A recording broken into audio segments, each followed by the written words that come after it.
All right, well, welcome to the next episode. This episode, we're going to get real and deep with these fenders. We're going to do the driver front next. I did tell you in the last video, I have no idea what I'm doing.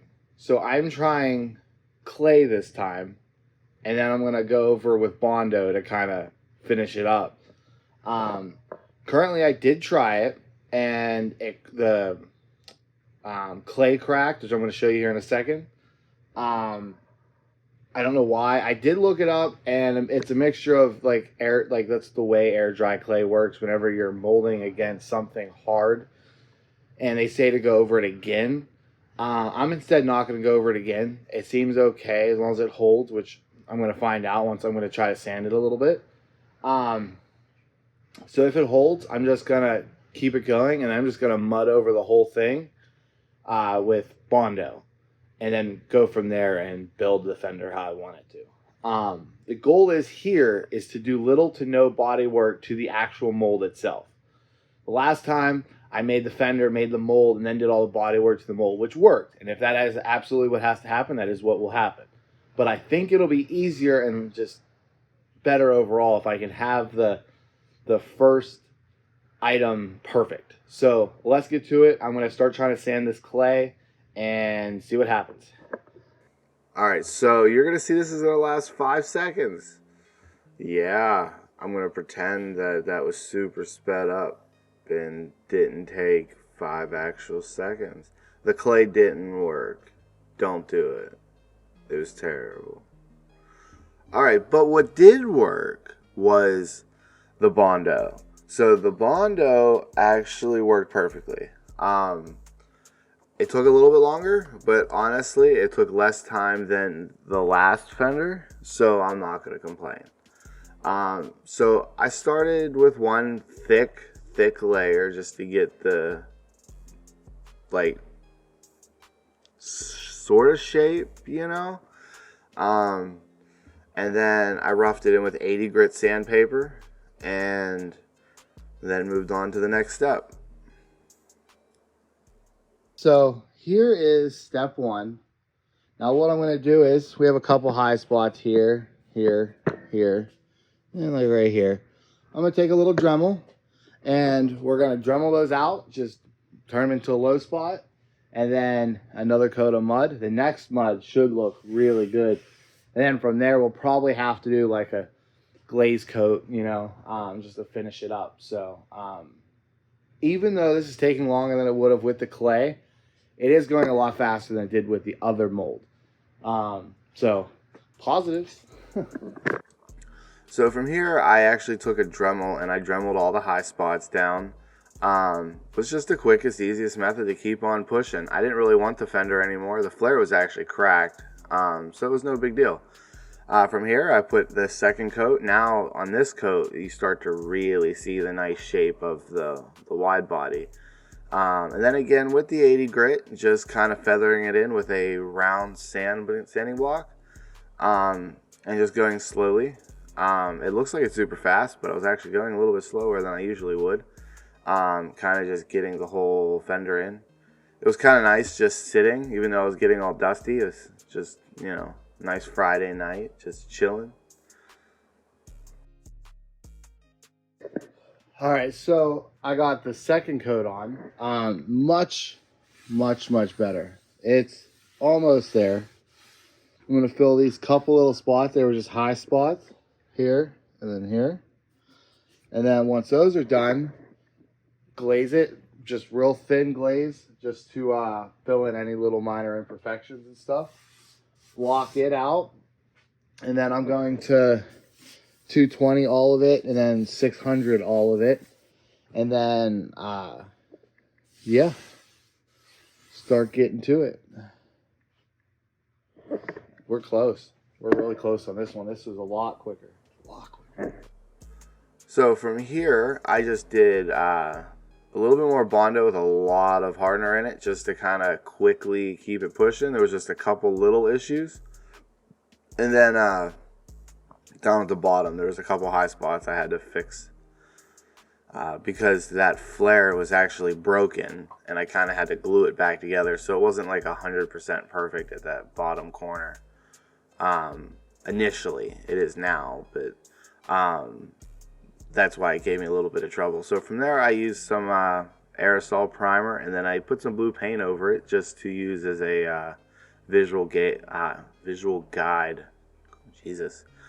From there, I drilled all the holes in my other fender because we were getting about done. So I was just doing some finishing sanding because we're going to get that in primer as well.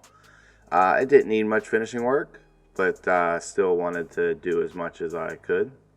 And from there, I used the visual aid to kind of just make sure there was no high spots or low spots or any kind of weirdness. I ended up finding one weird spot and had to, hammer it out real quick. Not literally, but, get it out. You'll see, I'll start going through here. I don't know what it was. I actually had to do it twice. It's super weird. I don't know why it was like that. But it's fixed now. Alright, so took a little break, let the primer dry. Got that done. God, it looks so good. I'm so excited. I really am. I reprimered this. I went through the primer a little bit, and I just figured might as well. So now I'm going to re-wet sand that again, and then I'll show you. I'm going to tape the whole edge, and then mold making time. So let's get to it. So as you can see, that weirdo spot that gave me trouble, no big deal. So I used tape. Last time I used duct tape. This time I used painter's tape. It wasn't as thick. Both good and bad thing. So around the lips, I actually doubled it up, but then around the trim, I left it as is. I use that as a visual guide for the actual fender when I make it, and for a lip for the mold. So the lip, so the mold actually has a lip. So from here, I was using a spray-on wax. It didn't work. It like came off, so I had to redo it. But then there's the tooling gel. All right, so we got the tooling gel on. As you see, I did a really nice coat. It is really thick, so coming out of the gun, I got bigger tips I got to put on. I just didn't want to change in the middle of it and try cleaning the gun. So it's good for the next one. But you can see, it's really nice. Oh my God, does that look good. Oh, some color. Dude, it just looks so nice with color. Oh my God. So excited. Yeah, so I'm going to take gloves, my face mask on. I should have wore a mask in the previous part. I was just rushing and I messed up. So don't do that. Yeah, we're going to go ahead and get some fiberglass cut and get this rolling. So from there, now that the tooling gel was dry, I put a thin coat of resin over it, and then my first coat, and I start putting on the resin. Get it nice and saturated, but not overly saturated. And then this is chop strand. I only use this for the molds because it's really thick, and honestly it sucks because it gets all over you. But it's super strong. So I used a bunch of that, and then I had a bunch of little extra pieces, so I just threw it all in and just kept it going. From here, this is actually where we're going to pull it off. And what I did was I kind of left it in real time because I really wanted to show how quickly these molds can come off whenever the wax works properly. Last time when I did the first fender, I didn't do it properly. Or at least I didn't do enough wax. This time I did it differently, and it worked so much better. I didn't struggle, not even in the slightest. Like, it came right off as if it wasn't even attached damn near. So you'll see I put my tool underneath there and it all comes off.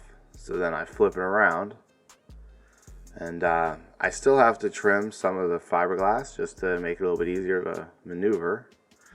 So I go ahead and cut a bunch of that off. And I'm working a little bit slow. When I did this, it was like 7:30 in the morning. I just couldn't sleep. I was so excited about wide body that I just stayed up, and I decided to just put clothes on and go out into the shop. So I haven't even had coffee yet at this point. But I'm going to get it cut here, and then you'll see how easily this thing pops right off. Honestly, it makes me so excited. I'm so in love with doing these right now. I don't know why. It's probably because it's just something new that I'm doing, and eventually I'll probably get tired of doing them. But for now, I'm still super excited. But you'll see here. So I work it into the corner.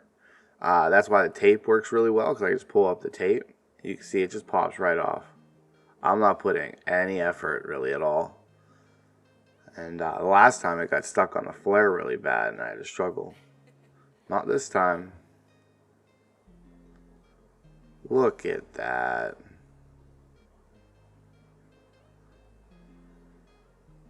Bam.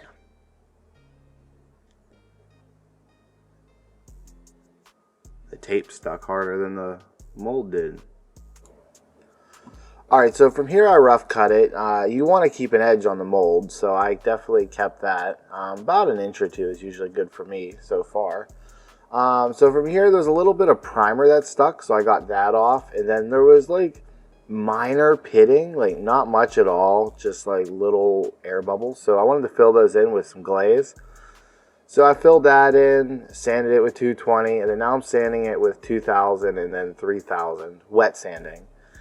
And then from there, I start buffing it. And I'm buffing it with the actual tooling paste.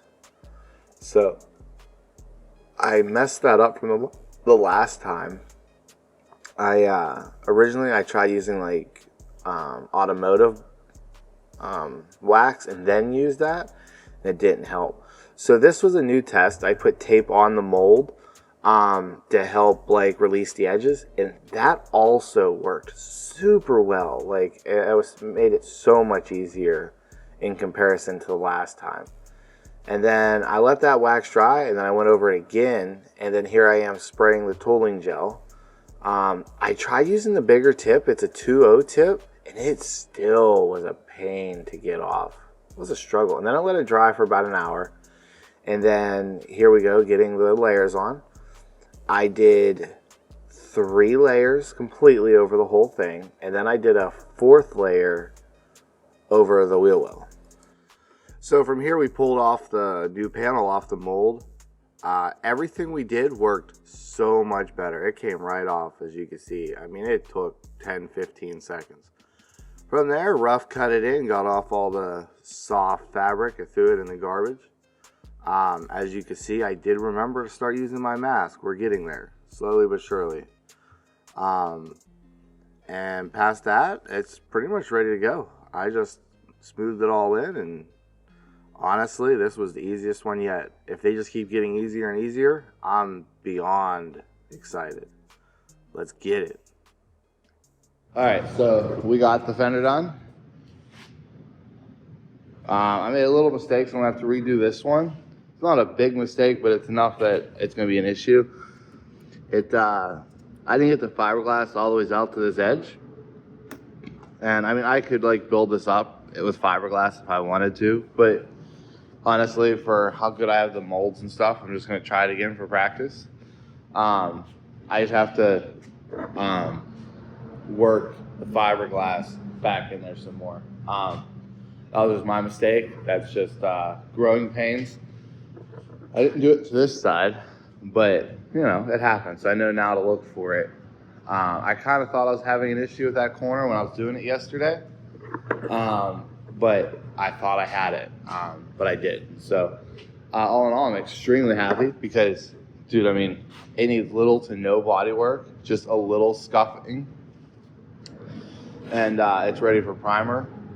Like, it fits just as well as the last one, you know? So, all in all, I'm extremely happy. So, on the next episode, we're going to be working on the rears. We've already started. We hot glued the flare on, and then we got a couple layers of Bondo. I'm actually peeling it all off, right, the tape off right now because I got to pull it outside because now it's a work day. But we're going to be working on this through the weeknights here coming up. And it'll take us a couple days to get all that situated, but we're going to get this side done, and then I'll be posting a video on it showing the rears because we're doing them on the vehicle. That's what's making this so difficult. So please like, subscribe, and I will see you on the next one.